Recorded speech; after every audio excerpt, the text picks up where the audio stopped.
So Nylon Man is a combination between New York, London and Manchester, and they're the three cities that influenced me most as a musician.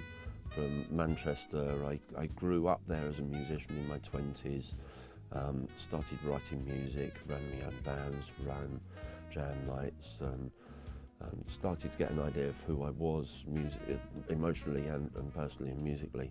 And then London was where I grew up as a professional musician and got to work with artists like Amy Winehouse, Beverly Knight, got to play with Prince while I was in London. And then New York was where I kind of became more reassured that the voice I had, the unique voice that we've all got, is valid, and that the voice I've got in music is valid over and above being a professional musician.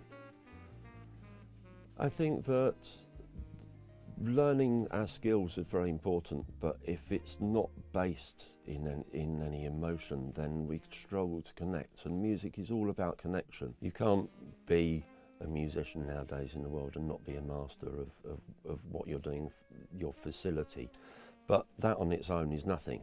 It's nothing, and we must connect, and for me connection is an emotional, and it's a deep emotional thing, and if we've had experiences that's forced us to connect at a deep level with our own self-conscious, then somehow it allows us to connect more. Miles Davis said that 20% of it is the notes. The notes is 20%.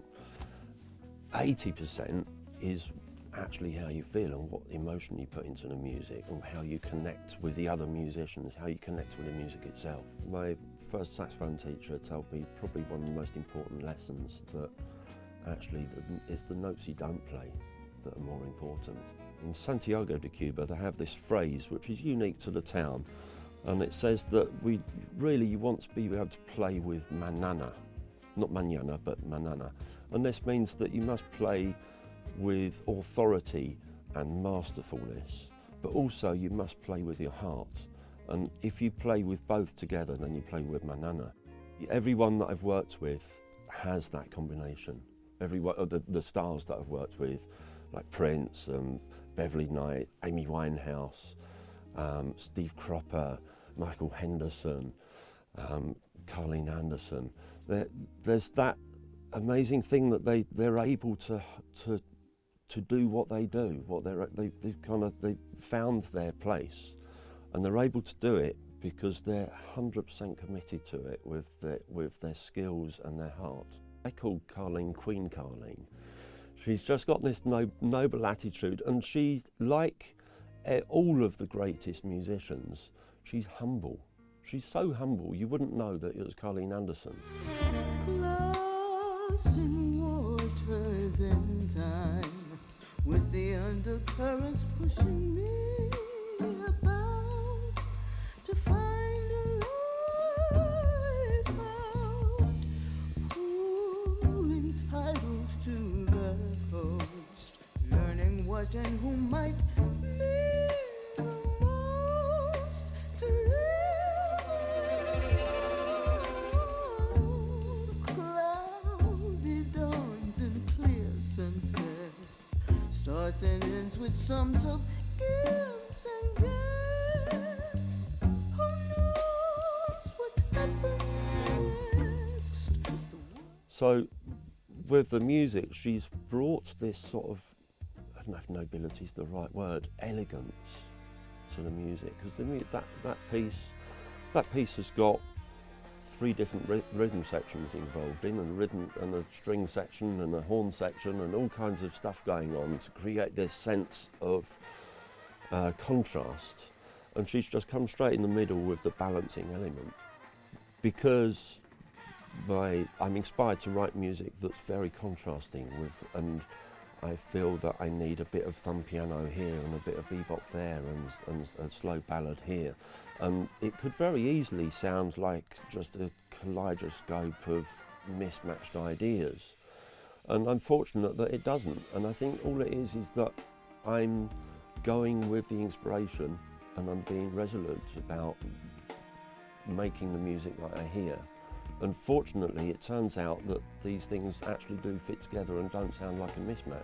There's this great phrase from Allen Ginsberg that first thought is the best thought, and I completely go with that. For me, I'm fortunate that every now and then a whole tune sort of downloads into my head, and I just try and remember it. For me, that's pretty much 90% of the composition. As a saxophonist, my whole job is to be spontaneous and capture people.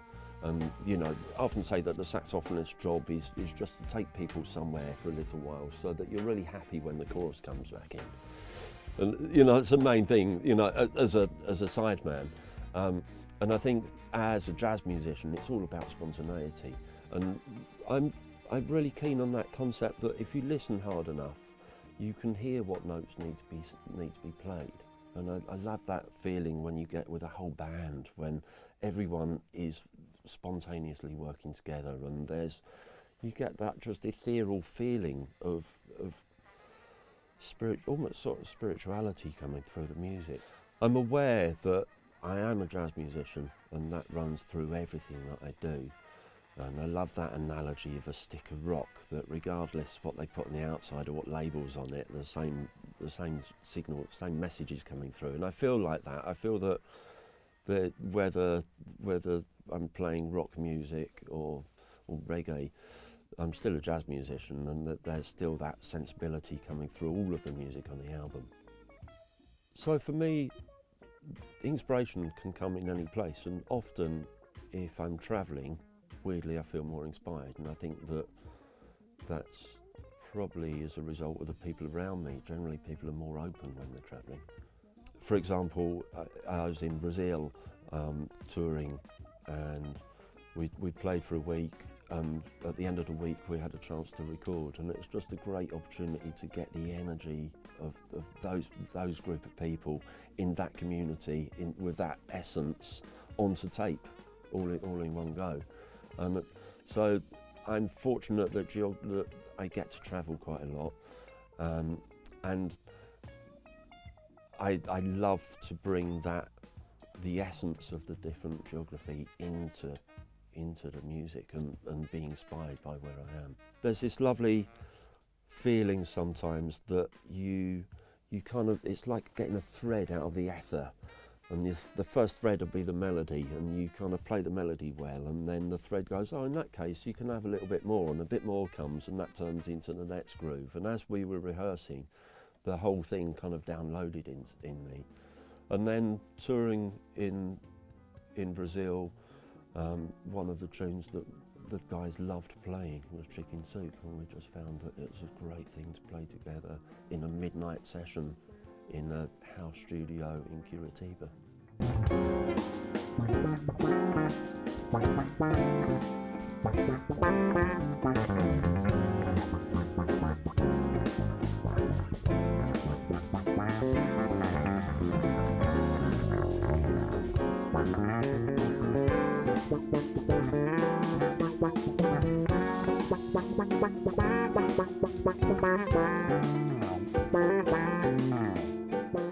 It's very ambitious, and it's very eclectic, to the point of needing to meet up with a marimba player in Kingston so that we could record the marimba part of the thumb piano section of something. It's very eclectic, and it is right the way through.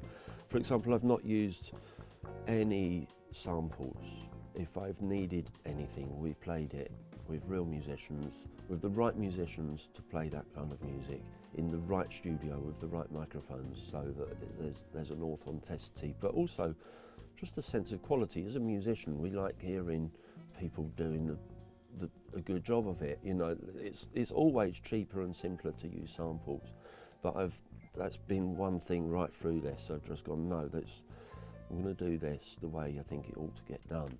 There's bebop, very fast bebop on one side, and almost like Brazilian folk music on the other side, and it's this curious thing that as I've written it all, and I've not for the most part not co-written. Most of it's all written by myself, and I've been fortunate enough that by being pure to the music, it seems to have one cohesive energy, weirdly.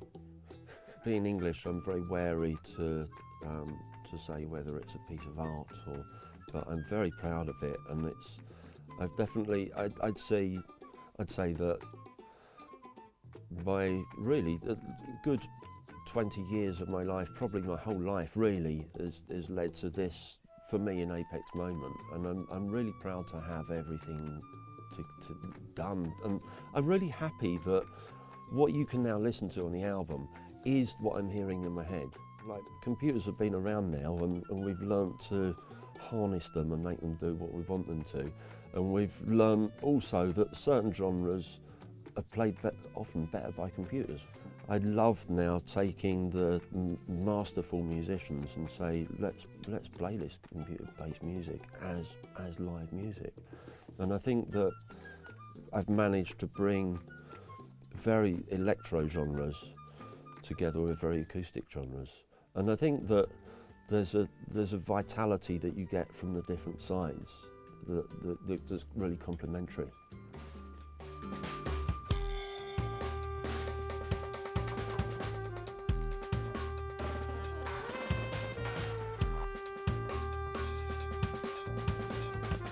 To be an innovator in jazz, you must include everything. It's not, jazz isn't trying to be 90% in the past and just a little bit of now. When jazz has really moved forward, it's been when the innovators included everything and then turned it into something new.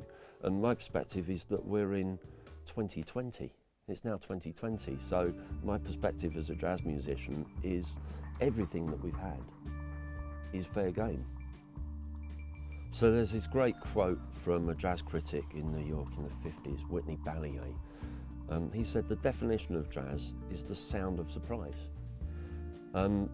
I hope that when you listen to this album, you'll be surprised. I hope that it encompasses that concept.